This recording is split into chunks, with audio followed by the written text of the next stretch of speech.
Contexto económico. Daniel, ¿cómo estás? Bienvenido, buenos días. ¿Qué tal? Buenos días, Marcela. Buenos días, Adrián, en el estudio. Buenos días a los radioescuchas de Contextos. Bueno, el día de hoy traemos el tema del empleo formal para nuestros radioescuchas, Marcela. El lunes, martes y miércoles en el diario El Siglo de Torreón salió un análisis respecto al comportamiento del empleo formal en México en los últimos 5 años.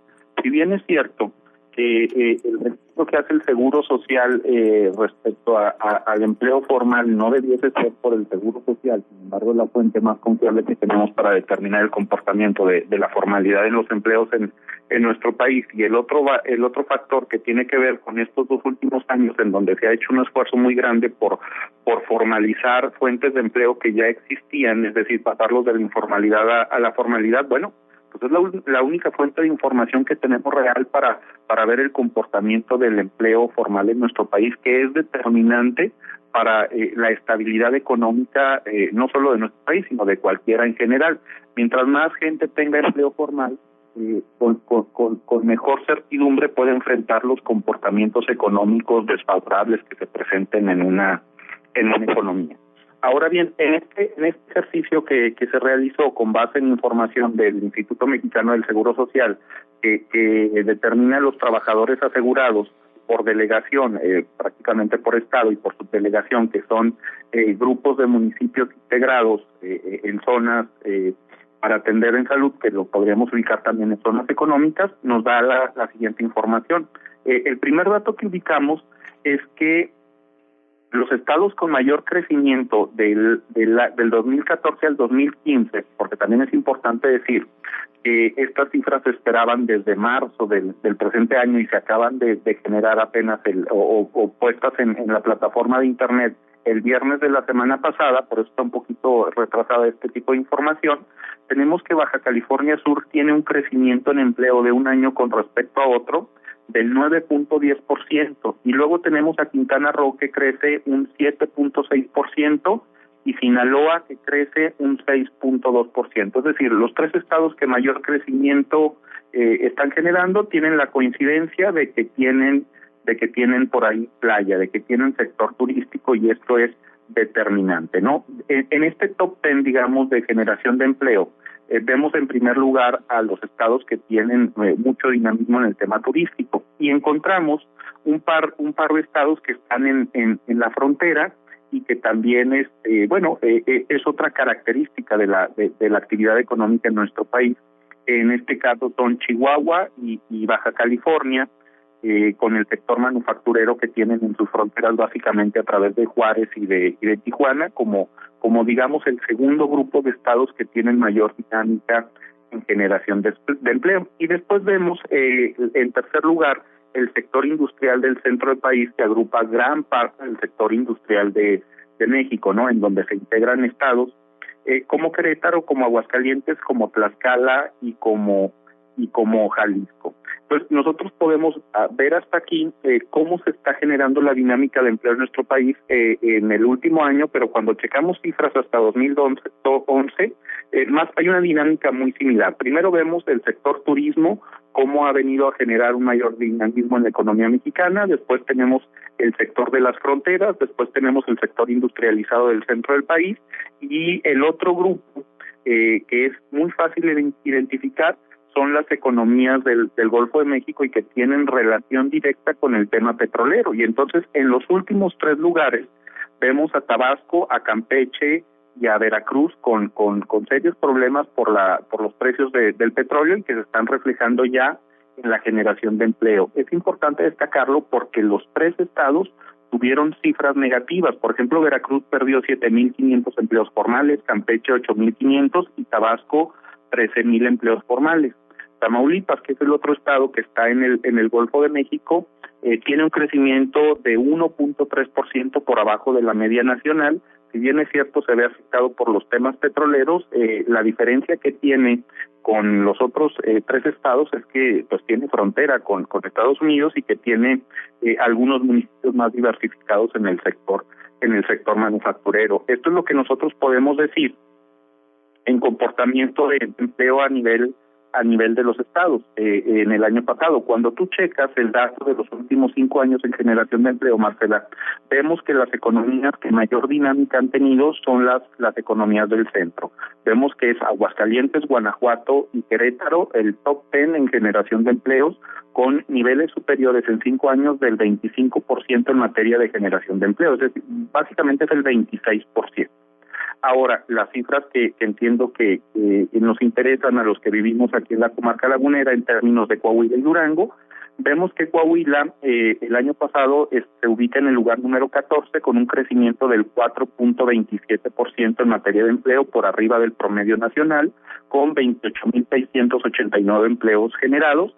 Y también vemos al estado de Durango, que está en el lugar número 24, por abajo de la media nacional, con un crecimiento del 1.9%, con la generación de 4.363 empleos. Me gustaría destacar que en el caso de Durango maneja 2 delegaciones, Marcela, la subdelegación de Durango y la subdelegación de Gómez Palacio, que integra todos los municipios de la comarca lagunera. Entonces, si el estado de Durango genera 4.363 empleos, son básicamente los que se generaron por la subdelegación de la capital, por la subdelegación de Durango, puesto que en la delegación de Gómez Palacio, que integra todos los municipios de la comarca lagunera, Gómez, Lerdo, etcétera, se generaron 53 empleos del 2014 al 2015. Es una cifra pues muy importante entenderla, analizarla, reconocerla y trabajar para modificarla, ¿no?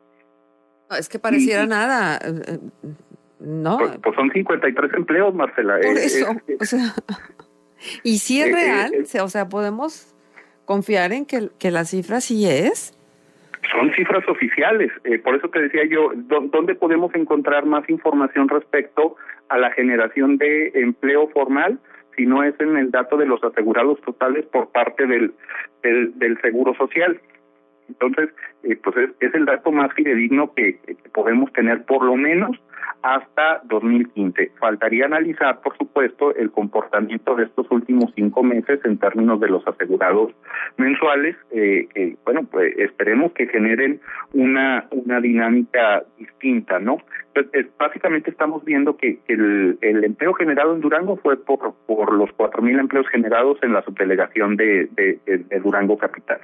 Ajá, bueno, es que y luego, ¿por qué es tan fácil para algunos funcionarios públicos referir una serie de cifras que nada tienen que ver con la realidad? ¿Por qué no los cuestionamos? ¿Porque no vamos e indagamos sobre la metodología de las cifras que traen? ¿O por qué, Daniel? Bueno, en una parte, recordemos que se muestra también la Encuesta Nacional de Ocupación y Empleo, que es el instrumento que utiliza el INEGI para medir el comportamiento de empleo, integra empleo formal e informal, pero también lo presenta por estado. Las encuestas que se hacen para los municipios se hacen en las capitales principalmente, entonces uno puede manejar medias, pero recordemos que gran parte de la dinámica de económica de nuestro país se diferencia por regiones, por zonas económicas específicamente. Y si me permites profundizar en el análisis, Marcela, ya cuando tú empiezas a checar el comportamiento de las ciudades y su generación de empleo, pues te topas que de las 12 ciudades con peor desempeño en materia de generación de empleo, 8 se ubican en la región del Golfo de México. Entonces, es clara el comportamiento que sigue la economía mexicana, pero cuando tú checas el comportamiento de las 12 ciudades con mayor dinámica de empleo en el último año, nos topamos con que 8 están en zona turística, hablando de Los Cabos, hablando de Cancún, hablando de Mazatlán, y esto permite pues poder entender el comportamiento económico y tomar acciones para poder enfrentarlo, ¿no? Sí, sí, por supuesto. Y también la duración de los empleos, ¿no? O sea, porque yo puedo hacer una encuesta o hacer un censo en este momento o irme a las cifras oficiales del Seguro Social y entonces resulta que hay 40 empleos. Pero al cabo de 2 semanas, pues ya cerraron 20 antros que daban empleo a 100 personas. Sí. Así es. Entonces, ahí hay una variación importantísima. Pero dentro de todo esto, Marcela, es mucho más relevante por el acceso a seguridad social, por el acceso a prestaciones y a beneficios laborales sobre el otro 50% de la población en México que no tiene esta seguridad laboral a través del empleo formal. Entonces, sí, en la medida que se vaya formalizando el empleo, la siguiente parte del análisis, como tú bien lo planteas, tiene que ver ahora con la calidad del empleo que se está generando en nuestro país, y ese es el siguiente aspecto a considerar. Claro. Daniel, pues el tiempo se nos acaba. Muchísimas gracias por estar con nosotros. Solamente una pregunta. ¿Tú crees que vaya a bajar el dólar? Es decir, ahorita en tiempo real está en 18.83 en ventanilla la venta. Ya tuvo un repunte el dólar de 13 centavos del día de ayer al día de hoy. Entonces parece que va a ser un poquito difícil. Y no lo digo yo, lo dicen los criterios generales de política económica establecidos por nuestro país, por el gobierno federal, por Secretaría de Hacienda para 2016. Ajá. Establece el tipo de cambio al cierre del año en 18.50. Cifra de Secretaría de Hacienda a través de los criterios generales de política económica. ¿A ti te parece que no bajará más? De acuerdo a esa información, no. Y para el año siguiente los criterios establecen el tipo de cambio en 17.50. Entonces, el margen que están manejando es de una variación de un peso hacia abajo. Bien, pues muchísimas gracias, Daniel, siempre por tu presencia. Nos dejas un punto de contacto. Estoy a sus órdenes como danerto@hotmail.com. Muchas gracias.